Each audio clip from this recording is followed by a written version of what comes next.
Assalamualaikum warahmatullahi wabarakatuh. Alhamdulillahirabbil alamin, bersyukur kepada Allah Subhanahu wa taala atas segala limpahan nikmat kepada kita semuanya, baik berupa nikmat iman, nikmat Islam, yang tidak kalah penting adalah nikmat sehat bagi kita semuanya. Sholawat ma'assalam tetap tercurahkan kepada junjungan kita Nabi besar Muhammad SAW dengan mengucapkan Allahumma sholli ala Sayyidina Muhammad. Mudah-mudahan kelak kita nanti tercatat sebagai umatnya dan bisa mendapatkan syafaat beliau di yaumul akhir nanti. Amin Allahumma amin. Anak-anakku sekalian, siswa-siswi SMK Taruna Jaya Prawira Tuban, pada pertemuan kali ini kita semuanya diberikan kesempatan sehingga bisa melaksanakan pembelajaran meskipun lewat jarak jauh.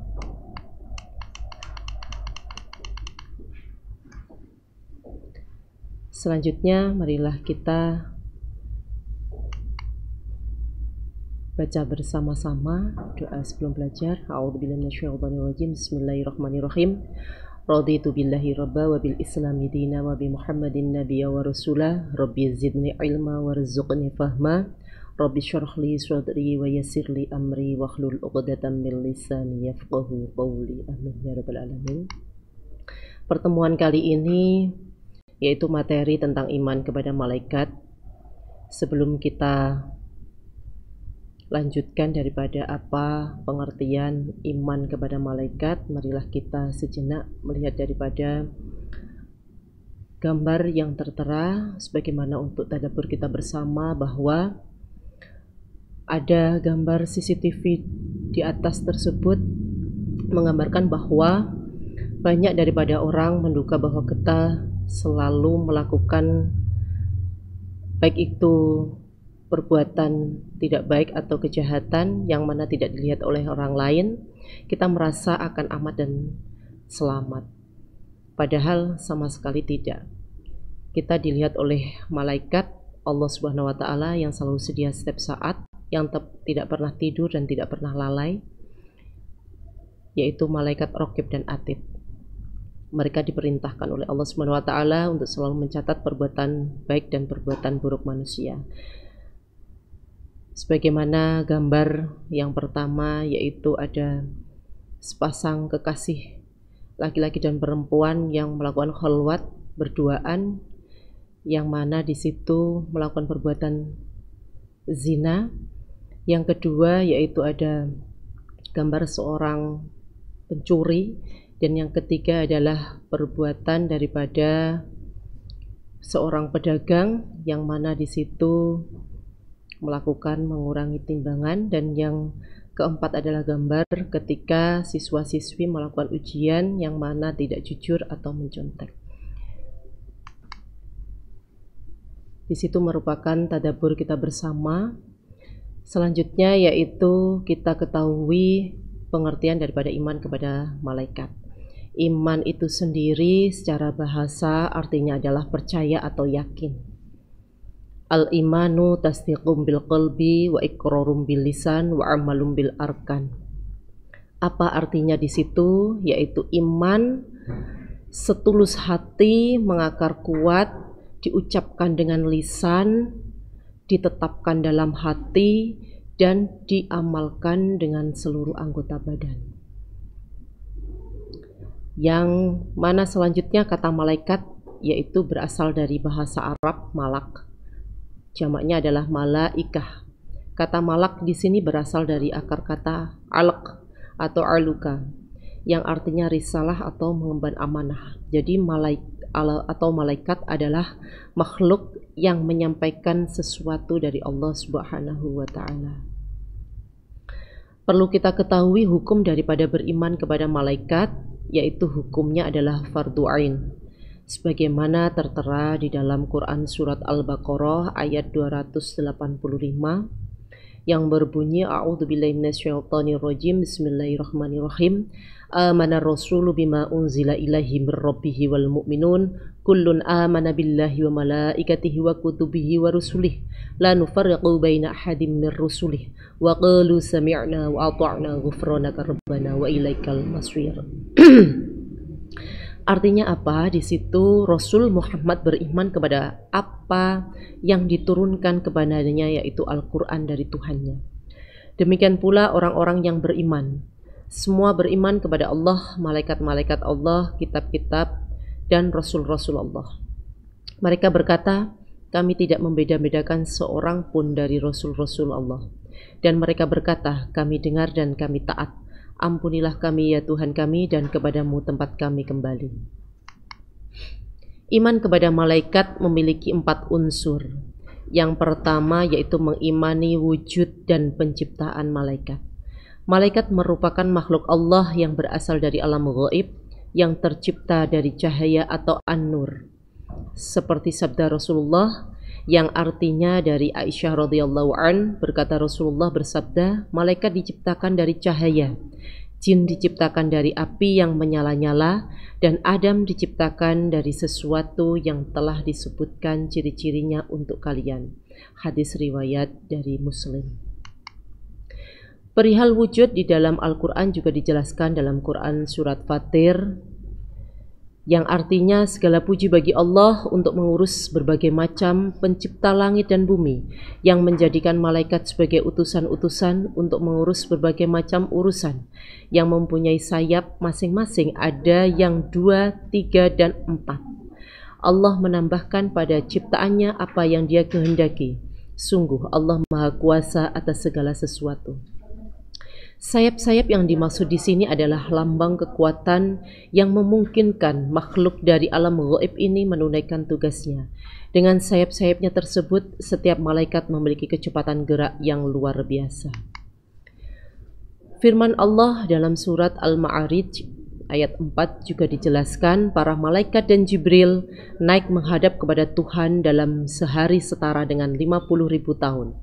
Maksud di sini bahwasanya para malaikat, diantaranya malaikat Jibril, apabila menghadap Allah, ia memerlukan waktu 1 hari. Tetapi apabila yang melakukan manusia, maka diperlukan waktu selama 50.000 tahun. Wujud daripada malaikat tidak akan pernah berubah, tidak bertambah tua atau tidak bertambah muda. Kondisi malaikat sampai detik ini masih tetap sama, seperti ketika diciptakan oleh Allah Subhanahu wa Ta'ala. Malaikat dapat menjelma dalam sosok tertentu dan dapat dilihat oleh mereka yang dipilih oleh Allah, yaitu para Rasul. Seperti juga dijelaskan dalam Quran surat Hud ayat 69-70. Dan para utusan kami, para malaikat telah datang kepada Ibrahim dengan membawa kabar gembira. Mereka mengucapkan, selamat. Dia Ibrahim menjawab, selamat atas kamu. Maka tidak lama kemudian Ibrahim menyuguhkan daging anak sapi yang dipanggang. Maka ketika dilihatnya, tangan mereka tidak menjamahnya. Ibrahim mencurigai mereka dan merasa takut kepada mereka. Mereka malaikat berkata, jangan takut, sesungguhnya kami diutus kepada kaum Lut. Selanjutnya mengimani semua malaikat. Adapun jumlah malaikat mencapai ribuan, bahkan jutaan. Namun berapa jumlah pastinya hanya Allah Subhanahu wa Ta'ala yang tahu. Bukti bahwa malaikat berjumlah ribuan tertera dalam Quran surat Al-Anfal ayat 9. Bismillahirrahmanirrahim. Idzastaghithuna rabbakum fastajaba lakum anni mumiddukum bi alfim minal malaikati murdifin. Yang artinya, ingatlah ketika kamu memohon pertolongan kepada Tuhanmu, lalu diperkenankannya bagimu, sungguh aku akan mendatangkan bala bantuan kepadamu dengan 1000 malaikat yang datang berturut-turut. Di antara sekian banyak malaikat, ada 10 nama malaikat yang patut kita kenal sebagai berikut. Yang pertama adalah malaikat Jibril, malaikat yang mengepalai seluruh malaikat. Nama lain dari malaikat Jibril adalah Ruhul Amin, Ruhul Kudus. Malaikat Jibril bertugas menyampaikan wahyu kepada Nabi dan Rasul. Yang kedua adalah malaikat Mikail, yaitu bertugas membagikan rizki kepada seluruh makhluk ciptaan Allah Subhanahu wa Ta'ala.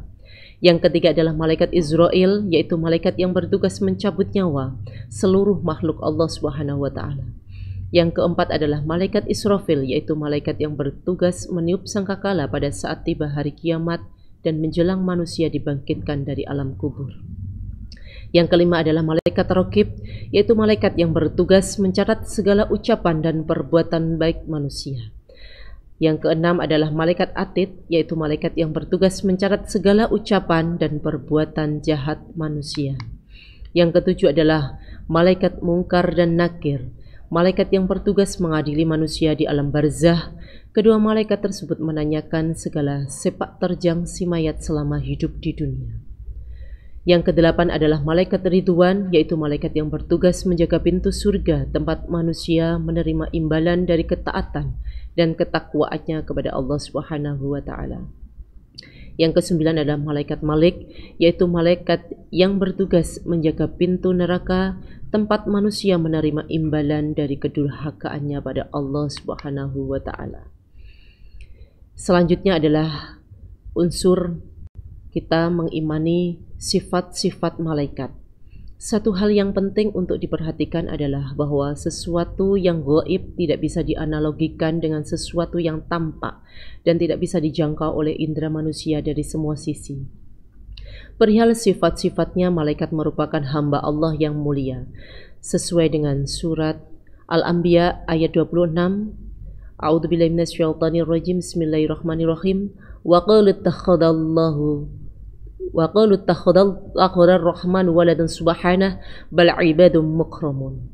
Yang artinya, dan mereka berkata, Tuhan yang maha pengasih telah menjadikan malaikat sebagai anak, maha suci Dia, sebenarnya mereka para malaikat itu adalah hamba-hamba yang dimuliakan. Dikatakan mulia karena senantiasa tunduk dan patuh kepada Allah Subhanahu wa taala, taat pada apa yang diperintahkan, tak pernah durhaka sekalipun. Di dalam surat Al-Tahrim juga disebutkan ayat 6. Wahai orang-orang yang beriman, peliharalah dirimu dan keluargamu dari api neraka yang bahan bakarnya adalah manusia dan batu. Penjaganya malaikat-malaikat yang kasar dan keras, yang tidak durhaka kepada Allah terhadap apa yang Dia perintahkan kepada mereka dan selalu mengerjakan apa yang diperintahkan. Sifat-sifat lain yang harus diyakini oleh orang yang beriman terkait sifat-sifat malaikat adalah bahwa malaikat suci dari sifat-sifat jin dan manusia, seperti hawa nafsu, adanya rasa lapar, tidak makan dan minum, merasakan sakit dan tidak tidur. Selanjutnya adalah mengimani tugas-tugas malaikat. Yang pertama, tugas membawa kebaikan dan menyebarkan rahmat Allah Subhanahu wa taala. Demi malaikat yang diutus untuk membawa kebaikan, dan malaikat yang terbang dengan kencangnya, dan malaikat yang menyebarkan rahmat Allah dengan seluas-luasnya, dan malaikat yang membedakan antara yang baik dan yang buruk dengan sejelas-jelasnya, dan malaikat-malaikat yang menyampaikan wahyu. Quran Surat Al-Mursalat ayat 1-5. Yang kedua, menyampaikan wahyu kepada para nabi dan rasul. Dan sungguh Al-Quran ini benar-benar diturunkan oleh Tuhan seluruh alam, yang dibawa turun oleh Ruhul Amin, yaitu Malaikat Jibril.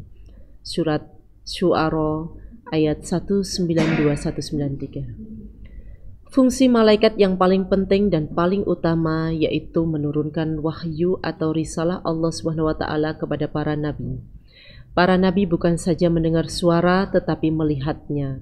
Oleh karena itu terkadang nabi melihat malaikat dalam bentuk manusia dan kadang dalam bentuk yang lain. Yang ketiga, meneguhkan hati para nabi dan kaum mukmin. Dalam Quran Surat Al-Baqarah ayat 253, kami beri Isa putra Maryam beberapa mukjizat dan kami perkuat dia dengan Ruhul Kudus. Tugas para malaikat yang diuraikan dalam Al-Quran untuk meneguhkan hati hamba-hamba Allah yang tulus, baik nabi maupun bukan nabi, juga untuk menghibur mereka pada waktu mengalami kesulitan dan kesusahan. Yang keempat adalah mendatangkan azab bagi umat yang zalim dan mengingkari ayat-ayat Allah. Maka bagaimana nasib mereka apabila malaikat maut mencabut nyawa mereka, memukul wajah dan punggung mereka? Di dalam Quran Surat Muhammad ayat 27. Fungsi malaikat meneguhkan hati kaum mukmin erat sekali hubungannya dengan melaksanakan hukuman Allah terhadap orang jahat, karena jika dibandingkan antara orang tulus dan orang jahat, hukuman bagi orang jahat dan pertolongan bagi orang yang tulus adalah sama. Yang kelima adalah tugas menolong manusia dengan memintakan ampun kepada Allah. Hampir saja langit itu pecah dari sebelah atasnya karena kebesaran Allah, dan malaikat-malaikat bertasbih memuji Tuhannya dan memohonkan ampunan untuk orang yang ada di bumi. Ingatlah, sesungguhnya Allah dialah yang Maha Pengampun serta Maha Penyayang. Surat Asy-Syura ayat 5. Tugas malaikat yang lainnya adalah memberikan syafaat dan mendoakan manusia, baik yang beriman maupun yang tidak. Akan tetapi, doa malaikat menjadi lebih makbul jika berkenan pada orang yang beriman. Adapun doa yang dilantunkan para malaikat adalah tentang ampunan atas kesalahan yang telah dilakukan oleh manusia. Yang keenam adalah mencatat segala perbuatan manusia. Dan sesungguhnya bagi kamu ada malaikat-malaikat yang mengawasi pekerjaanmu, yang mulia di sisi Allah, dan yang mencatat amal perbuatanmu. Mereka mengetahui apa yang kamu kerjakan. Surat Al-Infitor ayat 10-12. Salah satu tugas malaikat adalah mengawasi semua yang dilakukan oleh manusia. Semua itu akan dicatat, baik terkait perbuatan baik maupun terkait dengan perbuatan yang tidak baik, sehingga tidak ada satupun yang terlewati pengawasan daripada malaikat. Selanjutnya, tugasnya adalah membantu meningkatkan rohaniah manusia, baik dunia maupun akhirat. Setiap orang akan datang bersama malaikat penggiring dan malaikat saksi. Sebagaimana manusia, para malaikat itu pun memiliki jadwal giliran dalam menjalankan tugas mereka. Rasulullah bersabda, para malaikat yang bertugas pada malam hari dan malaikat yang bertugas pada siang hari selalu bergantian mendatangi kalian. Mereka berkumpul ketika pada waktu sholat subuh dan asar, kemudian malaikat malam naik ke langit, lalu Tuhan mereka bertanya kepada mereka, padahal sesungguhnya Allah Maha Tahu, bagaimana keadaan hamba-hambaku saat kalian tinggalkan? Para malaikat menjawab, kami tinggalkan ketika mereka sedang sholat, dan kami datangi mereka juga sedang sholat. Hadis daripada riwayat Muslim dari Abi Hurairah. Dengan demikian, beriman kepada malaikat berarti membenarkan adanya kehidupan rohani. Orang yang beriman harus mengembangkan kehidupan rohani itu dengan jalan melakukan perbuatan yang sesuai dengan bisikan malaikat dan menggunakan daya kemampuan pemberian Allah SWT dengan sebaik-baiknya. Semoga kita termasuk mengimani kepada malaikat dengan mencerminkan dalam perbuatan ibadah kehidupan sehari-hari seperti sholat, berdoa, membaca Al-Quran, berbagi, memberikan makan pada ternak, menyayangi hewan, menolong orang, serta kerja bakti dalam sosial, menyirami tanaman atau tumbuhan atas ciptaan Allah Subhanahu wa Ta'ala. Karena iman di dalam manusia, al-imanu yangkus wa yazid. Iman di dalam manusia itu bisa berkurang, bisa bertambah. Dan mudah-mudahan kita senantiasa tercatat sebagaimana bertambah terus keimanan kita dalam kehidupan sehari-hari, sehingga dalam menjalankan ibadah kita tambah bertakwa kepada Allah Subhanahu wa Ta'ala. Demikian materi yang bisa saya sampaikan dalam pertemuan kali ini. Mudah-mudahan kita senantiasa dilindungi oleh Allah Subhanahu wa Ta'ala. Amin ya rabbal alamin. Allahumma inni astaudi'uka ma'allamtanihi fardudu ilayya inda hajati ilaihi wa la tansanihi ya rabbal alamin. Wabillahi taufiq wal hidayah wa ridha wal inayah. Assalamualaikum warahmatullahi wabarakatuh.